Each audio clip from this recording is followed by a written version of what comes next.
Mesdames et messieurs, bonjour, soyez les bienvenus pour cette nouvelle édition de votre journal de 15 heures. À la une dans l'actualité.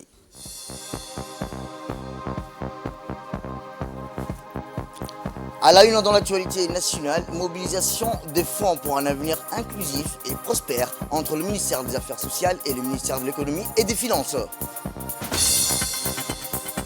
Toujours dans l'actualité nationale, direction le Nord où un coup d'envoi de la première 11e édition du tournoi interrégional d'amitié s'est tenu à Tadjoura. Et enfin, dans l'actualité internationale, Neymar quitte le PSG et s'engage avec Al Hilal en Arabie Saoudite.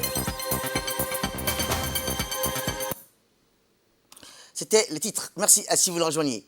Eh bien, on ouvre ce journal parce que le chef de l'État, son Excellence Ismaël Marguerite, a adressé un message de félicitations à la présidente de la République de l'Inde, Mme Droupadi Murmu, dont le pays célèbre ces jours-ci l'anniversaire de sa fête nationale. Je forme de vœux de succès et de réussite à vous, Madame la Présidente, ainsi que ceux davantage de bien-être, de prospérité et d'épanouissement au peuple ami de l'Inde, a écrit le président Guélé dans le message envoyé à Mme Murmu.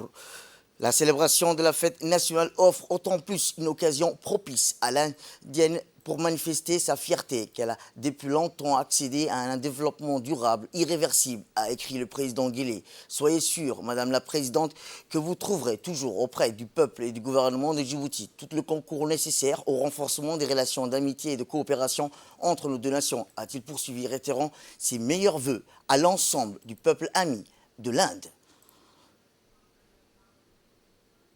Eh bien, je vous le disais dans le titre, une réunion entre le ministère des Affaires sociales et le ministère de l'économie s'est tenue en vue d'une mobilisation de fonds pour l'Agence djiboutienne de développement social a eu lieu hier à la salle de réunion du ministère de l'économie et des finances chargé de l'industrie. C'est en présence de la ministre des Affaires sociales et de la solidarité, Mme Houloufa Ismaël Abdo, ainsi que du ministre de l'économie et des finances chargé de l'industrie, M. Ilyas Moussedawale. Cette rencontre a également vu la présence de la secrétaire générale du ministère des Affaires sociales et de la solidarité, Mme Amina Ahmed Ouassama, de la secrétaire générale par intérim du ministère de l'économie et des finances, Mme Fatouma Ahmed Moussa, et le conseiller principal du ministère de l'économie, ministère des Affaires sociales, M. Abdullahi Saïd Guedi, du directeur général de la DS, M. Mahdi Mohamed Jama, ainsi que des hauts cadres respectifs des trois institutions.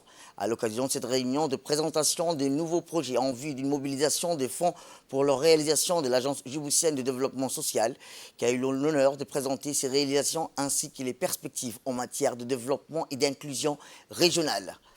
Suite à cette présentation, une discussion a pris place abordant des thèmes énoncés par la DDS. Parmi ces thématiques figure le développement des centres économiques régionaux pour favoriser une intégration régionale ainsi que le renforcement des initiatives gouvernementales alignées sur la vision Djibouti 2035 et la stratégie d'ici. De plus, les échanges ont porté sur une collaboration plus étroite à l'échelle décentralisée, la mise en place d'un cadre réglementaire de la microfinance islamique à Djibouti et surtout l'importance de fournir un meilleur soutien à la jeunesse en l'accompagnement de manière plus efficace. Le ministère de l'économie et des finances s'engage auprès du ministère des Affaires sociales et de l'agence sous sa tutelle, la DDS, à mobiliser les fonds nécessaires dans la continuité et les efforts en matière de développement social. Qui a été fait par Adil, en collaboration avec les présidents des conseils régionaux et les préfectures. Donc pour chaque région, donc, il y aura bien sûr des infrastructures telles que les routes, 5 km de voies pour chaque région, mais il y aura également donc des interventions au niveau des infrastructures telles que les hôpitaux, que ce soit, mais également les collèges. On interviendra également dans le domaine de l'eau, où on va connecter, faire l'extension des réseaux d'eau dans les quartiers qui n'ont pas accès à l'eau, mais faire également des branchements sociaux, pareil pour l'électricité. Donc c'est beaucoup de domaines.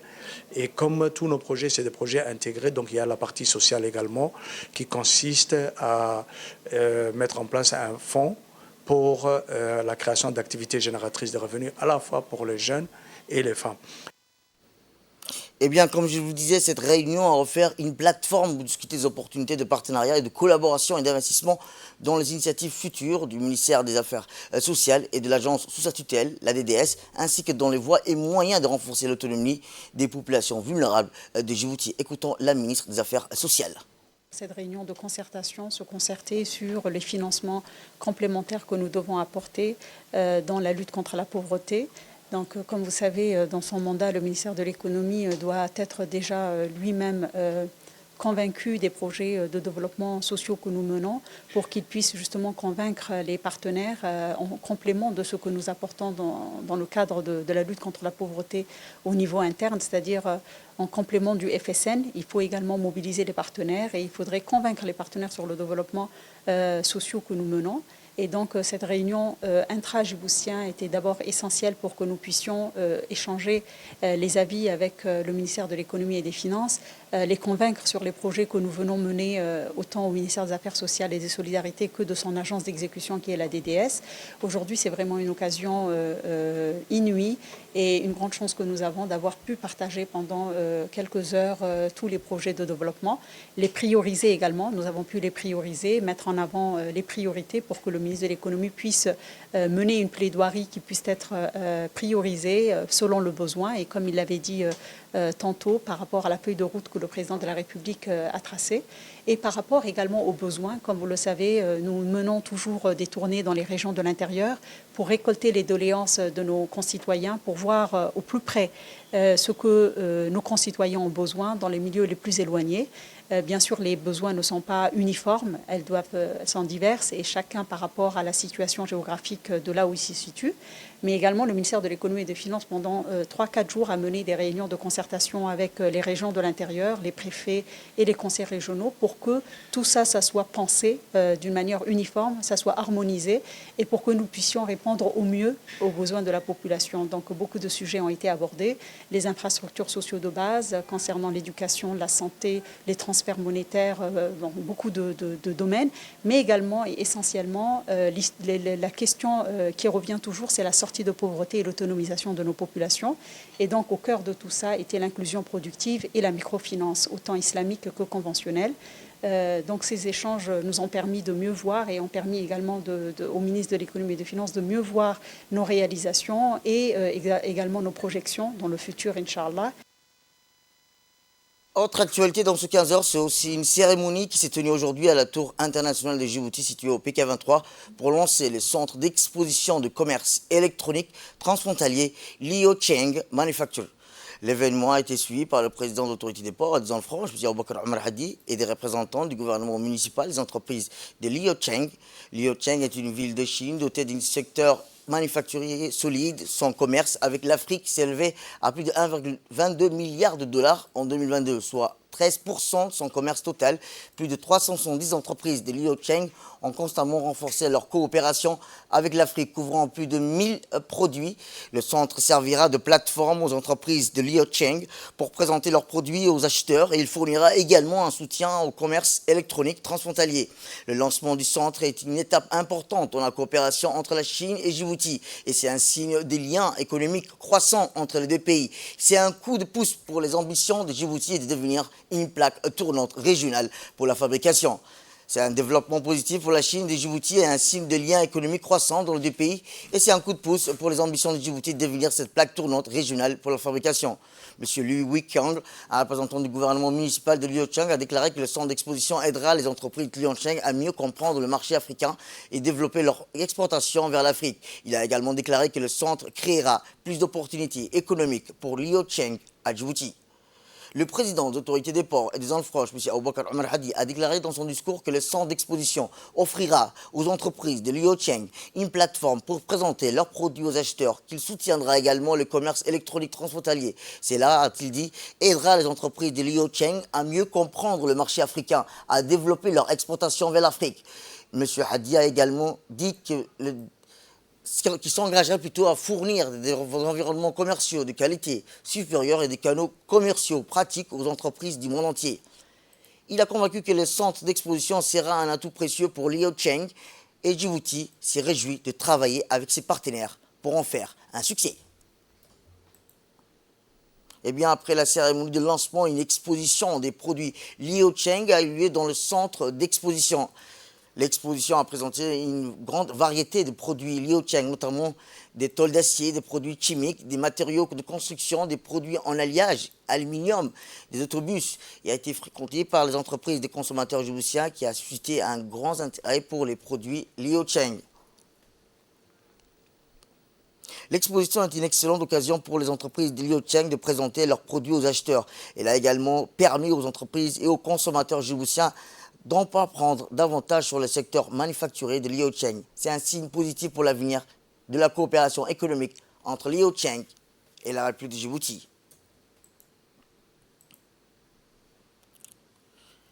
Faire de la jeunesse un atout incontournable dans le développement socio-économique du pays. Tel est le leitmotiv de la feuille de route du président de la République, son Excellence Ismaël Omar Guelleh et son gouvernement. Une vision mise en œuvre par le ministère de la Jeunesse et de la Culture qui n'a de cesse d'entendre ses programmes à tout le pays. Un match de la rédaction. Faire de la jeunesse un atout incontournable dans le développement socio-économique du pays. Tel est le leitmotiv de la feuille de route du président de la République, Ismaël Omar Guelleh, et de son gouvernement. Une vision mise en œuvre par le ministère de la Jeunesse et de la Culture qui n'a de cesse d'étendre ses programmes à toute la jeunesse du pays.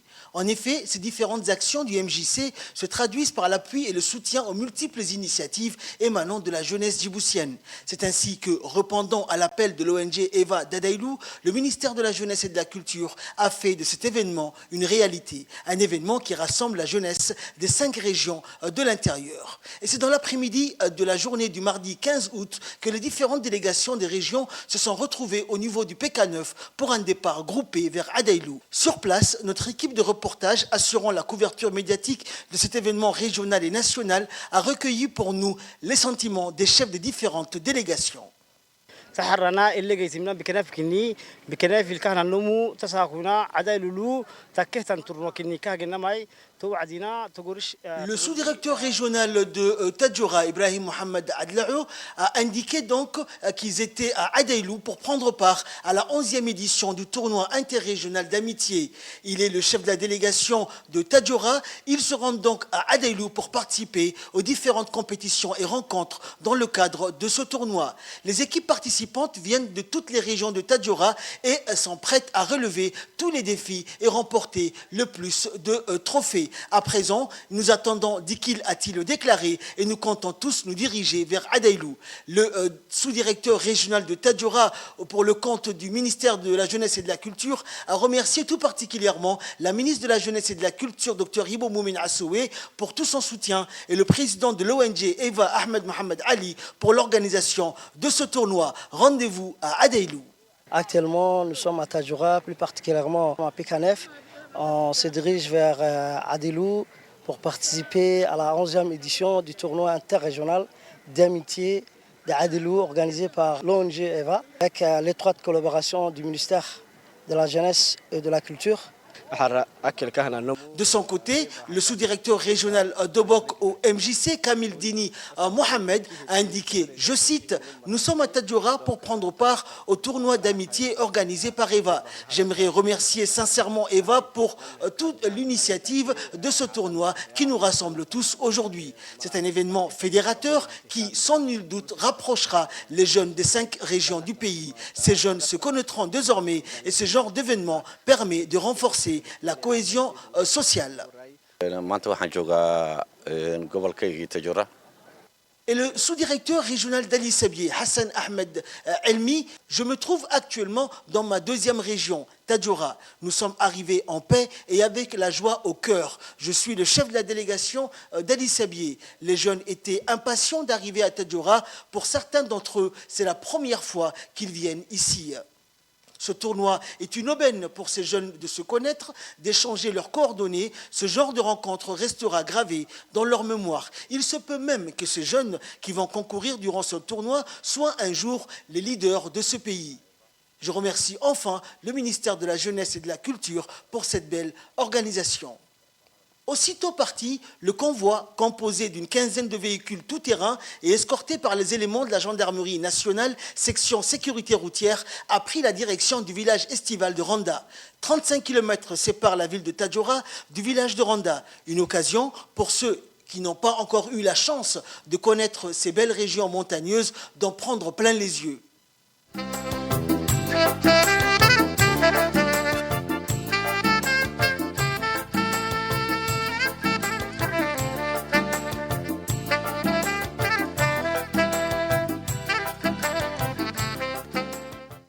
dernier arrêt dans le village de Randa et les dernières instructions de sécurité de la part des officiers de la gendarmerie nationale avant de reprendre la route vers le village d'Adaïlou.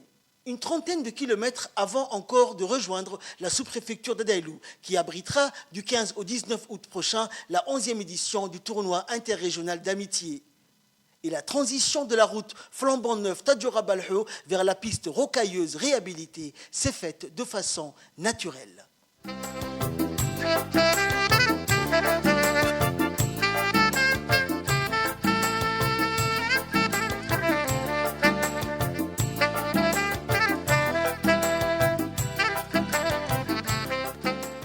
Arrivée au village d'Adaïlou, la délégation des jeunes des régions a reçu un accueil des plus chaleureux de la part des habitants, impatients d'entamer ce tournoi interrégional qui voit la participation cette année de plus de 200 jeunes. Rejoint en chemin par les membres du comité d'organisation de l'ONG EVA, la délégation des jeunes a été conduite vers le site d'hébergement aménagé à cet effet. Le temps de prendre leur marque et de s'installer, direction le lieu de rencontre pour une première réunion de prise de contact avec les membres du comité d'organisation de l'ONG EVA, initiatrice et organisatrice de cet événement estival et sportif. Le président de l'ONG EVA, Ahmed Mohamed Ali, a présidé cette réunion de prise de contact. Il a souhaité la bienvenue aux différentes délégations des régions et les a remerciées d'avoir répondu présent à son invitation à ce tournoi annuel d'amitié.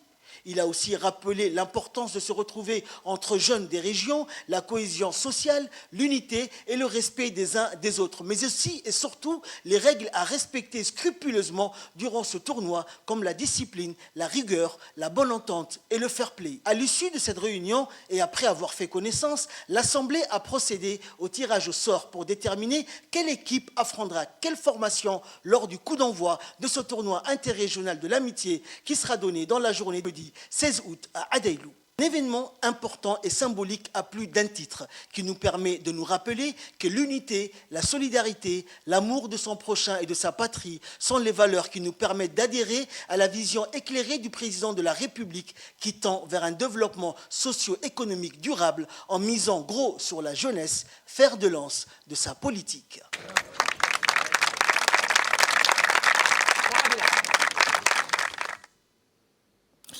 C'est l'appel à la prière, nous retrouverons tout juste après. C'était l'appel à la prière, nous reprendrons tout juste notre journal là où nous étions. Et je vous le dis dans le titre, c'est ce matin sur le terrain de football qu'a été donné le coup d'envoi de la 11e édition du tournoi interrégional d'amitié. Un événement régional et national qui a vu la participation du président de l'ONG EVA, Ahmed Mohamed, et de ses proches collaborateurs, les représentants du ministère de la Jeunesse et de la Culture, les élus des différentes régions et bien évidemment la quasi-totalité des habitants de Adaïlou. La cérémonie de lancement de ce tournoi annuel d'amitié a débuté par un défilé des équipes de football des 5 régions, celle d'Adaïlou. Rappelant que 2 matchs étaient au programme de cette journée de lancement de ce tournoi. Un premier match qui soldait par un match nul entre les formations d'Arta et de Tadjoura. Un deuxième rencontre entre les équipes de Dekhil et d'Ali Sébié sur un score final de 1-0 en faveur de la formation de la ville de l'Unité. Dans l'après-midi d'aujourd'hui, 2 rencontres sont prévues qui opposera les formations de Arta, Adaïlou et celle de Obok à Ali Sébié. Une ambiance des grands jours régnait sur le terrain de football avec une foule revue nombreuse pour supporter et encourager leur équipe.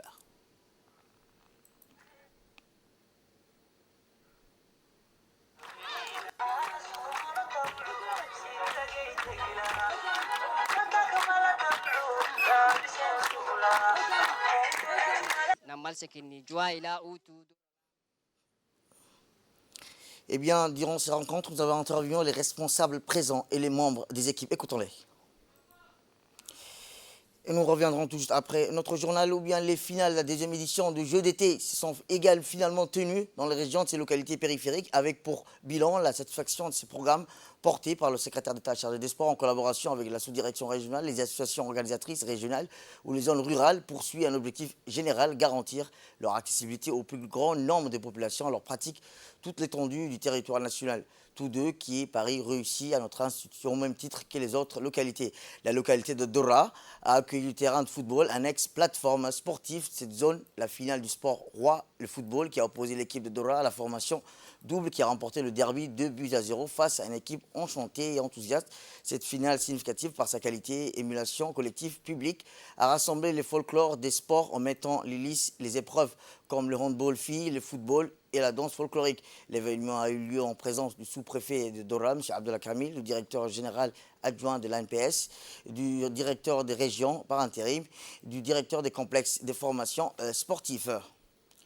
Et de notre dossier de cet après-midi du jour, chaque année, des membres de la diaspora djiboutienne décident de tourner leur aventure et vivre à l'étranger et se lancent à l'entrepreneuriat. Une fois arrivés au pays, parmi des centaines, un jeune entrepreneur dans le domaine de la restauration attire notre attention. C'est le propriétaire d'un restaurant moderne dénommé Atypique qui a déjà porté ses fruits. Donc, son spécialité, pourquoi a-t-il atypique? La réponse, nous allons découvrir dans ce magazine de la rédaction signé Khadir Guédiaye.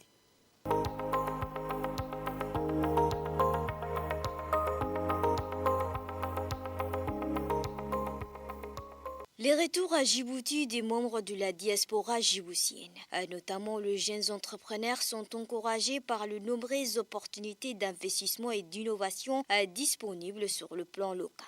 Abdillahi Omar Jama revient vers le pays après avoir passé 10 ans en Europe pour s'élancer à l'entrepreneuriat, notamment dans le domaine de la restauration avisée. Quelques mois après son retour aux terres natales, Abdillahi a démarré son premier projet de l'entrepreneuriat et a investi un restaurant baptisé Atypique, situé à Gabot 5, non loin de l'aéroport international de Djibouti. De la ferme à l'assiette, c'est le slogan du restaurant Atypique. Un restaurant à travers son nom et son slogan se montre distinctif par rapport aux autres restaurants de la place. Le restaurant Atypique surprend par son caractère, voire unique à son genre. Il utilise des fruits et de légumes, des zéro résidus de pesticides ainsi que de viande et des poissons fraîches, alors que ses concurrents utilisent souvent des produits surgelés et des produits à base de pesticides chimiques. Le patron nous explique le secret de son restaurant et pourquoi a-t-il dénommé Atypique. Je suis Abdillahi Omar Jama, un jeune entrepreneur membre de la diaspora djiboutienne. J'ai décidé de rentrer au pays et investir dans le domaine de la restauration. Pour commencer, je débutais l'investissement d'un restaurant dénommé Atypique. Il est important de cerner comment notre resto est atypique par rapport aux autres. Notre particularité, tous nos plats sont de plats faits maison et ils sont soumis à l'avis d'un médecin nutritionniste. Nous faisons des alimentations riches en vitamines et équilibrées. Et puis, faisons des nourritures exclusives réservées aux personnes vivant avec des maladies chroniques telles que les personnes diabétiques et les enfants hyperactifs. Pour ce faire, nous faisons des nourritures fraîches, pas surgelées et sans cholestérol. Autre particularité qui nous différencie des autres, c'est que nous utilisons 100% la production nationale en matière de fruits et de légumes, ainsi que de poissons ayant été fraîchement capturés. Pour confirmer ce nouveau concept de restauration, nous avons accompagné Abdullahi qui fait ses courses auprès de ses fournisseurs. Direction Galerie Riyad. Abdullahi vient presque tous les jours pour acheter le viande fraîche de la journée afin d'éviter l'utilisation de viande surgelée.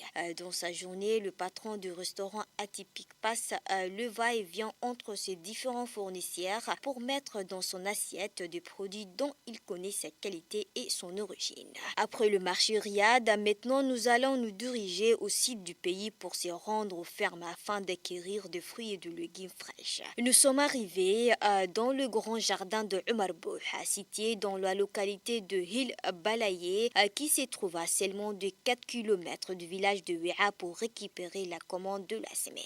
C'est avec un sentiment de fierté en faveur des produits agricoles nationaux qu'Abdillahi adresse un message aux restaurateurs appelant à d'acheter la production locale.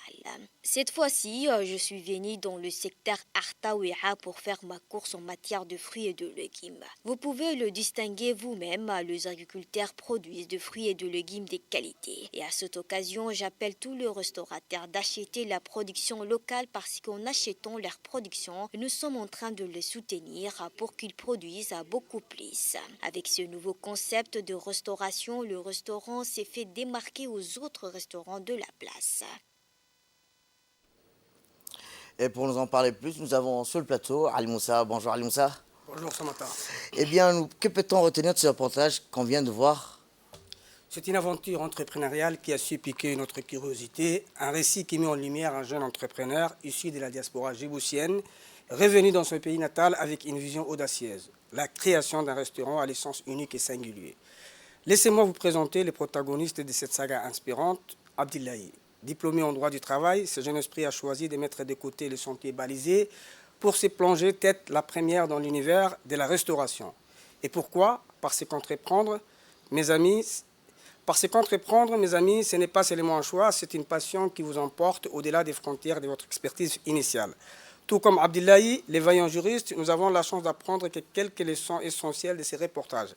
Leçon numéro 1, que l'entrepreneuriat est une affaire de cœur et d'âme. C'est un engagement personnel qui nécessite une détermination inébranlable.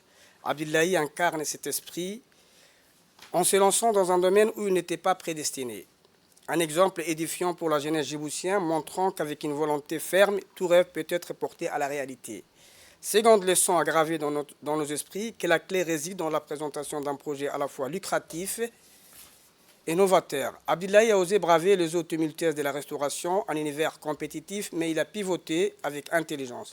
Son restaurant met en avant des plats confectionnés à partir des produits frais, des créations culinaires saines, équilibrées et taillées sur mesure pour tous les palais. Un véritable jeu en deux temps, la quête des qualités et la fidélisation en proposant deux menus spécialement pensés pour les individus souffrant des maladies chroniques.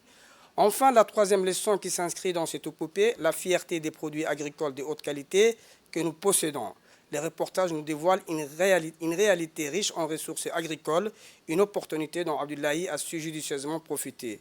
Chers auditeurs, cette chronique a été notre billet pour une aventure entrepreneuriale palpitante, un voyage au cœur de l'initiative, de la créativité et de l'ingéniosité. Nous saluons la détermination d'Abdillahi qui, à travers son histoire, nous rappelle que les défis peuvent être transformés en opportunités et que l'entrepreneuriat, c'est bien plus qu'une simple aventure, c'est une quête de réalisation personnelle et de réussite tangible. C'est tout ce qu'on peut retenir, M. Samatar, de cette aventure. Merci Ali Moussa de cette clairvoyance et de cette propriété de restauration de M. Abdillahi. Merci beaucoup. Nous retenons toujours à notre journal où autre actualité dans ce 15h, c'est aussi une cérémonie de clôture de soutien scolaire qui est dispensée par des jeunes universitaires natifs de la région d'Ikil a eu lieu du 15 août dernier dans l'enceinte de l'école d'Ikil 1. Au cours de ce soutien en faveur des élèves de classe d'examen a été initié et assuré de l'association ACJV au profit de plus de 200 élèves de la deuxième année de la classe de terminale qui ont pris part à cette cérémonie. Les autorités civiles et militaires, à leur tête le préfet adjoint et le vice-président du président par intérim du conseil régional, Okal, le ulama et les parents d'élèves. Après une visite des classes de la délégation, un entretien avec les dirigeants de l'association des jeunes solidaires du Kiel, la cérémonie s'est achevée avec des remises, des attestations, des certificats d'honneur des intervenants et des étudiants les plus méritants.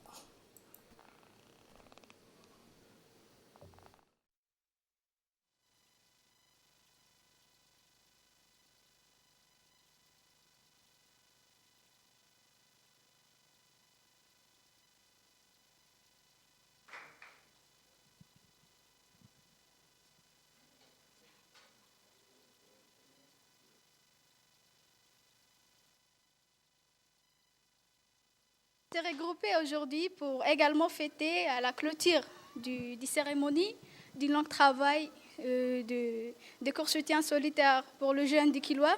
Donc, on a nommé cette association ADJ-S, c'est-à-dire Association de jeunes d'Ikilois, des jeunes solitaires de Dikil. Donc, cette association a été créée le 30 avril 2023. Donc, ce qui nous a vraiment poussé de créer cette association fut le taux de réussite. Quand on regarde par rapport aux autres régions, vraiment notre région souffre du manque de réussite. Il n'y a pas en fait assez de personnes qui savent lire aussi. Donc, on s'est engagé entre universitaires et professeurs à aider, à épauler nos prochains afin qu'on réussisse ensemble, main dans la main. Eh bien, notre équipe sur place a pu recueillir quelques réactions lors de ces réactions. Encore une fois de plus, monsieur le préfet adjoint, Dikil a besoin, Inch'Allah, de ses fils et de ses filles pour pouvoir relever les défis de la qualité de l'éducation nationale. Nous, en tant qu'employés de l'éducation nationale, nous avons un grand souci en matière de difficultés des enfants. Nos enfants ont cours de difficultés dans beaucoup de niveaux. Si certains frères et sœurs universitaires et professeurs se sont engagés de donner leur temps libre à ce qu'ils soutiennent à leur tour ces jeunes qui sont dans la scolarisation. C'est une très très bonne initiative. C'est une initiative extraordinaire et qui voit pour cette année les jours, comme vient de souligner le vice-président. J'encourage ces jeunes à poursuivre leurs efforts et leur accompagnement vis-à-vis de ces jeunes étudiants. Et puis après, voici les propos des autorités locales lors de ces jeunes qui ont dispensé les jeunes universitaires natifs de la région de Dikil, qui a eu lieu du 15 août dernier dans l'enceinte de l'école de Dikil. Pour moi, c'est un honneur et un réel plaisir de participer à cette cérémonie. Donc, ça me touche que des jeunes Dikilois se regroupent et prêtent main forte à leurs petits frères. Et au vu des efforts fournis par ces jeunes, j'espère que l'année prochaine, les taux de réussite sera important, quoi. Vous savez, c'est bien que cette initiative soit prise. Donc moi, personnellement, je vais m'impliquer aussi. Et j'appelle le reste des autorités ici présentes à s'impliquer également et à donner main forte à ces jeunes. Et nous aussi, on va s'impliquer et vous accorder tout ce qu'il vous faut dans la mesure du possible. Et tout d'abord, c'est un grand honneur pour moi et un plaisir d'être parmi vous aujourd'hui et partager avec vous la cérémonie de clôture de soutien de... OK. Parce que quand je vois Dikil 1, j'étais directeur ici, j'ai passé. Mais à nouveauté, c'est la première fois, je crois, qu'une association toute neuve de jeunes, des enseignants ou des universitaires qui donnent des cours de soutien à leurs jeunes frères. Bon, d'accord. Parce que j'ai le tableau, le résultat du bac. Ce n'était pas fameux. C'est bien normal. Je vous félicite tout d'abord. Parce que j'ai vu Yoboki, Asela, Sankal, même Dikilville. Mouloud, ça va. Mais cette année, par rapport aux autres régions, Dikil, c'est presque, c'est pas fameux. Inch'Allah, pour l'année prochaine, et continuer davantage. Personnellement, au nom du président du conseil régional, nous serons à votre disposition. Et dans l'actualité internationale, le bilan humain des incendies à Hawaï est le plus meurtrier en plus d'un siècle aux États-Unis. Dépasse désormais plus de 100 morts, ont annoncé les autorités mardi, qui luttent toujours pour retrouver des victimes et disposent maintenant d'une morgue mobile sur l'île de Maui. À plus de 101 vies ont désormais été perdues, a annoncé le gouverneur de l'archipel Josh Green lors d'une annonce télévisée mardi soir. Nous avons leur cœur brisé par un tel parti.